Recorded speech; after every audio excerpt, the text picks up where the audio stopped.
Hello and welcome back. I'm Ted Gottlieb, Certified Senior Advisor, Seniors Real Estate Specialist, and founder of the Senior Learning Institute. The Senior Learning Institute is all about providing free education and resources to older adults and their advocates anywhere in the country. This Senior Learning Institute educational moment once again features occupational therapist Jenny Williams. This is the last in our series of 5 short episodes, and here we're going to discuss who pays for occupational therapy services. But I don't want to make the assumption that you've watched these in the order of 1 through 5. You may be starting at 5 and going backwards to 1 because that's just the way you are. So, Jenny, remind us, for folks, especially who are seeing this for the first time, what is occupational therapy all about? Occupational therapy is all about a person's daily occupations, the job for living.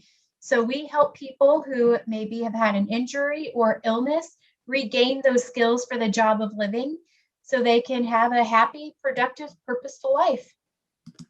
So it's funny you mentioned the job of living, and I might say to you, I do the job of living in my home, but I also do the job of living at my job. So are occupational therapy services available outside the house, or is it strictly designed for in-home? Well, I think for the purpose of this talk, we have been kind of discussing home occupational therapy. That's what I do. The occupational therapy is designed for people birth to old age throughout the course of your lifespan. So there are occupational therapists who help people who have different abilities with job skills training. So the skills for going to work or kids in the school. So occupational therapy services can be provided anywhere. Interesting. So let's just say, and I know I'm really going down a rabbit hole here, but I had knee surgery or I had hip surgery, and my office is an older building where I have to walk upstairs and negotiate areas. And would it be appropriate for me to have you come to my work to make sure that I'm able to get around okay and to see what suggestions you might have so that I can be more productive outside of the house? It's not outside the realm. There's a whole section of OT and PT around work hardening. So they do a lot of those things where they'll practice all of the work skills. They might have people practice carrying things up a ladder if that's what their job is.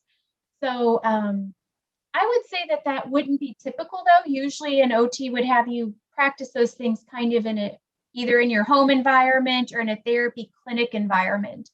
But it wouldn't be unheard of. Got it. Okay. Well, thanks for straightening me out. Tell us how occupational therapy is paid for. Occupational therapy is a medical service, so it is provided by your medical insurance, either private insurance or Medicare. And if you choose, you can pay for these services privately. Okay. So one of the questions I had for you when you and I talked offline was, sometimes nonprofits may also cover the cost of your services. Can you expand upon that a little bit? Sure. There are a variety of resources in place. Just in St. Louis, we have the MS Society, the Parkinson's Association, the Alzheimer's Foundation, the ALS Association, Aging in Place, or Aging Ahead. So all of these organizations have resources that may not provide all of your services, but can help with some things. I know the MS and Parkinson's foundations do a lot with equipment and home modification things. Right. All of that is, driven by funding, whether it be, federal, state, or private funding, so that when someone hits you up from a nonprofit, consider where some of that money is going, and you'll realize that it could be money well spent in regard to donations to help support folks who are needing this type of support. Jenny, is occupational therapy normally an ongoing service where you come back time and time again, or is it normally a one and done thing? Typically, it's an ongoing kind of situation. There are times where I may do a home eval and say, you need a grab bar, you need a ramp here, and they don't need me to come back. Those are pretty easy things.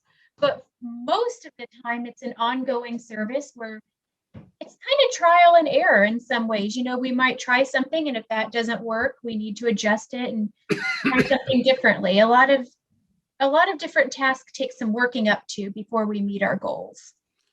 And then at a certain point, does someone plateau, or you can no longer justify billing through the insurance carrier, and that's when the service ends, and at least where it's covered by the insurance company? Mhm. If we've been working on something for a good little while and maybe it's something important to the client, but there's just no progress, nothing's changing, then that would be a time where their insurance and Medicare would say, well, it's time we're not going to pay for this anymore. We need to look at other options. Gotcha. So I guess, whether insurance is paying for this or whether you're paying for this is money well spent to make sure that you're living safely within your home and getting the resources that you need to do that successfully. One accident that could have been prevented is one too many, and you want to make sure that you're penny wise and not pound foolish. So just be very, very careful and make sure you take advantage of some of these services that are out there, whether it's out of pocket or whether it's not. Jenny, good place for us to break. Why don't you remind folks how we can get a hold of you if we want to learn more about your services or just about OT in general? My office number is area code 314-742-0330. And my website is iots.health. That's iots.health, 314-742-0330. And Jenny, thank you so much for recording these 5 sessions. They were very, very helpful, and I'm sure everybody's going to enjoy listening to them. They're short, sweet, and to the point. So thanks again for doing that. Thank you.